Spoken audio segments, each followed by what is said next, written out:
Hey, what's up guys? We're here in a serious and professional setting because we're covering a very serious and important topic, how to deal with emotions on the tennis court. Let's get right into it.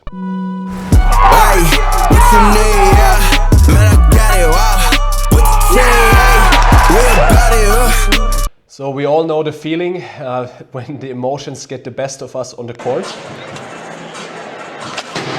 Slipped out of my hand. It slipped out of my hand. Yeah, but it slipped out of my hand. Yeah, but it slipped out of my hand. Is everything okay? As I've said, we're covering today how to deal with emotions on the tennis court and how to maximize your emotions for maximum performance on the tennis court.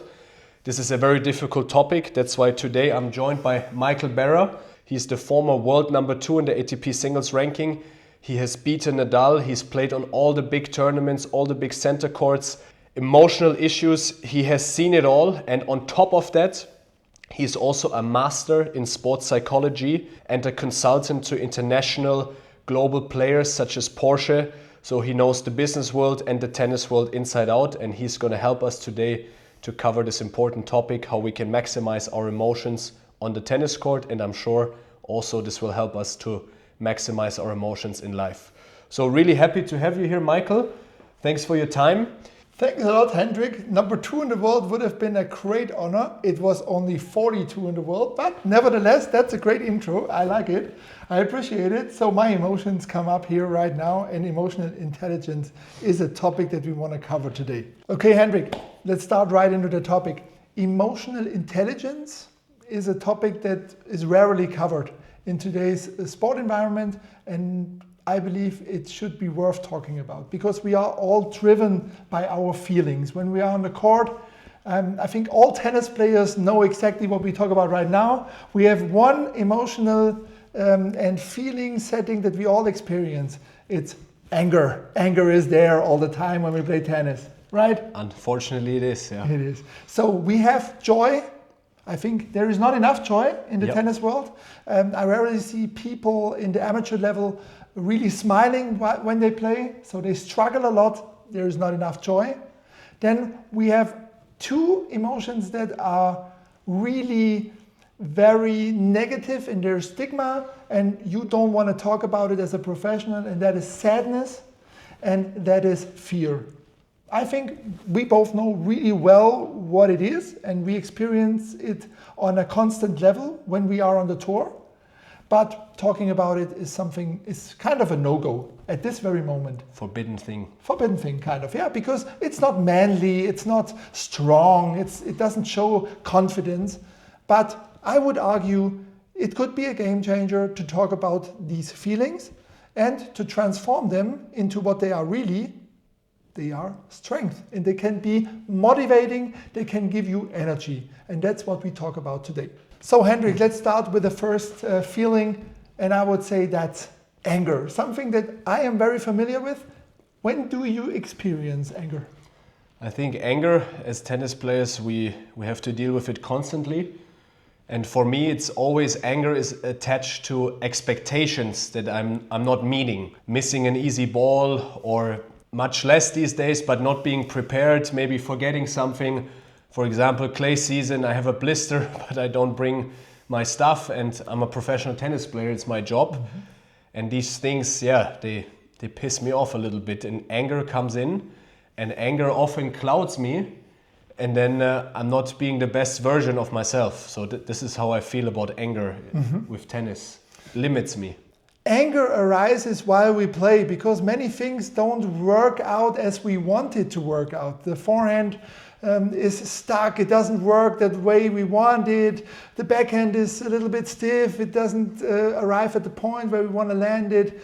The serve is not there, first serve percentage is too low. I serve double faults, and that causes a lot of anger. And anger is something that you can also channel in the right direction.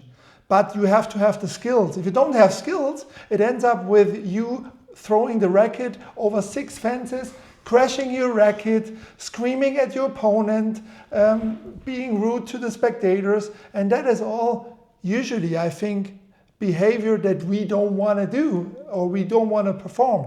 So it is worth looking into strategies to be better in terms of handling anger and also to lower your level of anger that you are going through your days. And I can tell you one easy strategy: screaming. Screaming. When you are in a car and you are alone, you can easily scream the shit out of everything. Yeah? So you can look what is making you angry and you just scream. You scream at this very specific topic like crazy. Nobody hears you in the car. Release it. That's the first thing. That's one strategy. You can also take a towel, you shuffle it up, and then you hit the floor on the tennis court with a towel, and you put in all your anger that you have built up over the days. To get back to baseline. Exactly, baseline. Because when anger is at the baseline of 10, 20%, then you are quickly aware about it and you can use it as a source of energy. And you don't get unconsciously overwhelmed. We want to use anger in a conscious level. And then it's power. I agree, 100%. I think when the anger is low, now that you've explained it so profoundly, when the anger is low, it really helps you to get competitive. Our second feeling is joy. Joy in tennis seems to be very easy to be achieved and also to be felt. Hendrik, I struggled a little bit. In my career, joy was not really a constant part. I mean, I enjoyed being a tennis professional. I enjoyed playing tennis every single day. But expressing this joy and also really letting joy in my tennis life was not that easy. How do you feel about it? Yeah, I think joy is a very interesting thing if you don't even have to be a pro player, but if you're competitive about playing. When I was a little kid, I had joy hitting against the wall, and obviously now it's kind of a double-edged sword that playing on the tour, you combine joy or positive feelings a lot with winning. And for me, I gladly not too much, but with struggling over the years with some injuries, I've worked a lot on having more gratitude, which allowed me to feel joy when, for example, I'm in Miami, the sun is shining, I'm wearing a tank top and I'm just hitting some balls, which is amazing feeling. You see palm trees, clear skies, and having gratitude, and out of that gratitude creating joy. It's very tough to feel joy also in the matches because the next point is right around the corner. So of course I try to be happy about winning points, but it's a difficult relationship with joy, and maybe you can go more into that. I think you have mentioned a great term, and the term gratitude comes to my mind first. In 17 years as a professional player, and I also had the joy to be at the best places in the world. I mean, I've played all the big tournaments every year almost, and in the end of my career. But there was rarely a moment when I was just holding still and enjoy where I am right now. I remember for me the holiest tennis place was always Indian Wells. And I enjoyed it really to be there, and I always played good there. But I never took a moment to hold still and be grateful where I am right now. And this is the first step in being, experiencing joy. On the amateur level, we see that a lot. When we watch those tournaments in Germany, we have a lot of team matches. I rarely see people really smiling on a tennis court. And it's our hobby, guys. We should experience joy. We should appreciate every moment. And I think that is something that can be a game changer when we don't only focus on winning or losing, but also enjoy the game, enjoy the strokes that we do. Our third feeling, and I think all of us tennis players can relate, is called sadness. Sadness is happening all the time in tennis because as an average tennis player like I was, we lose more than we win. Only if we are Roger and Rafa and Djokovic, they obviously won more than they lost. So sadness is part of our life because we lose on a constant level. Michael said a good thing is we lose a lot, even as professional players. Even if you're one of the best in the world, maybe even you're top 20 in singles, you don't win 10 tournaments in the year. So you have to mentally prepare to lose every week. sadness means you care about something. And I think it's a great sign of being alive that you value so much the outcome of the tennis match, especially as a pro player, that you get sad when you lose, because we put in so much time, we fly around the world, so the losses are sad. And yeah, I've learned this in the last 2 years. You fly to Hong Kong, you fly to Melbourne, you have high hopes, and there I've lost a lot of matches. We have to turn it around a little bit. Why am I sad? Because I put a lot of time. So I try to learn, and I learned this a lot from Michael, is you need to have a short-term memory for losses and long-term memory for success.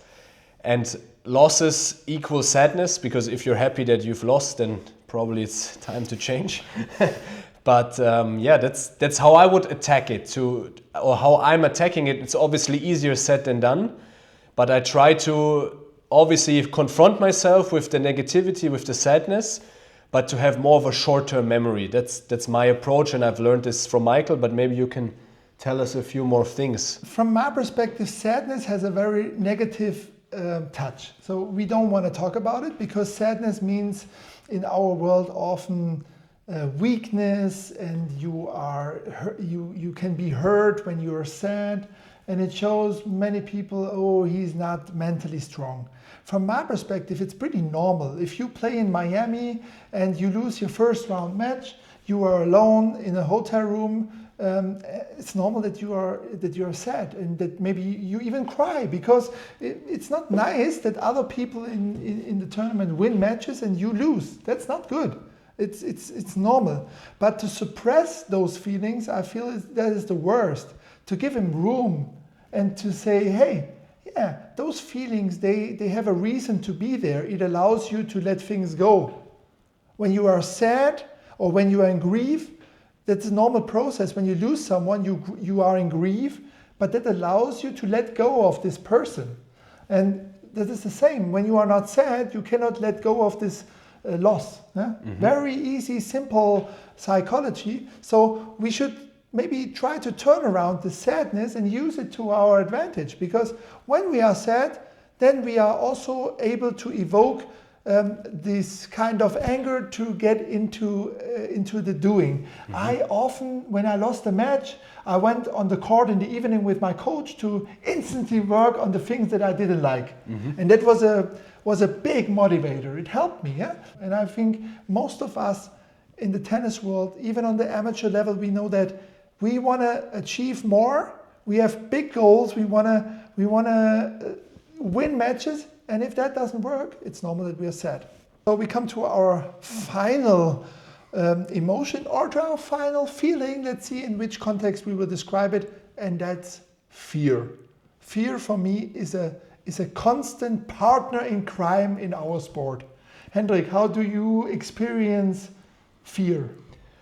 I think fear is just like sadness. It's something that is very rarely talked about, because it can be interpreted as a sign of weakness. But for me, again, fear is also something that's often attached to a desired outcome. And a huge example for me is after I finished my college tennis career.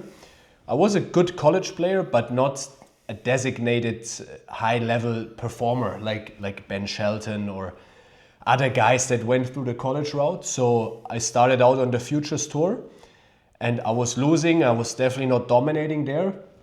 And I had the dream of becoming a pro player, which of course you are at that stage. You can consider yourself a pro player, but in my mind it was playing the bigger tournaments. So I always had this fear of being out of a job, of not accomplishing my dream. And this is a very strong emotion, and it's been now 6-7 years, and I've learned to deal with it, and that's made me the person I am today. So I think fear is always a challenge, but it's something where we have to be very brave and courageous to accept it. And you've talked about sometimes feelings as men, we're not allowed to talk about it. And of course, everything has its limits, but you are very manly if you can handle fear and push through that wall. In my opinion, in some of the greatest athletes and individuals, they've pushed through a lot of fear. So we should also change our perspective. Definitely.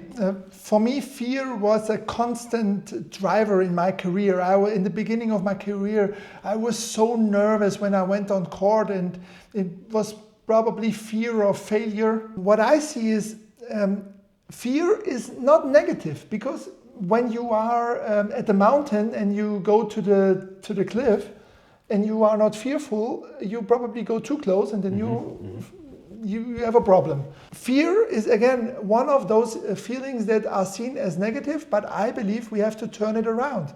It's something positive. It makes you realize dangerous moments. It makes you push through limits. It makes you be careful in moments when you could make a mistake. It allows you to make mistakes, and in tennis we need that. We need the allowance. So I believe we should turn around fear into something that sharpens our senses and promotes our concentration. Because when you have a little bit of fear, you also prepare well. But we often build our construct out of what we have in our experience.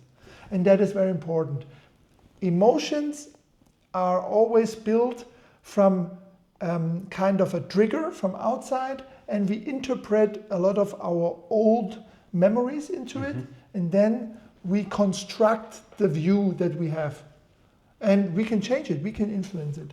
So fear, I think, can be used as a source of energy. All right, guys, we've covered the 4 basic emotions today, and we've covered a lot of ground.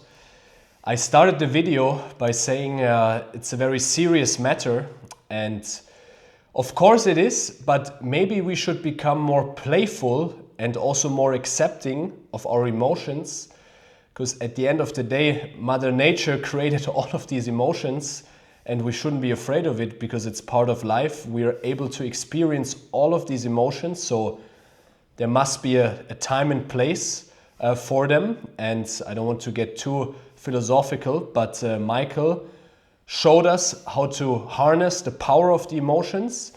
And I would also like for him to close out the video by talking again about how we can use them as a tool and not be too serious about it while doing it. Yeah, I think the awesome thing about our podcast here is that we talk about one of the best things in the world about tennis. And tennis is something that we do out of pure joy. Nobody forces us to go on the court, to spend hours perfecting our strokes. And if we keep that in mind, we have to focus also on the important element of pure joy. And that is something, if we focus on that and also accept our imperfection, then I think we are a step further. And when those other feelings come, like anger, like sadness, like fear, don't suppress them and don't let them in. Let them in. Give them room. Work with it or work with them. And then you will see that they are not so bad as they appear on the first glimpse. And then I think we are in a very good position, either if we are professional tennis players or if we are like me nowadays, amateurs with a high standard, and then we can still improve. So I wish you all the best, good luck, and thanks for the time. Thank you, Michael.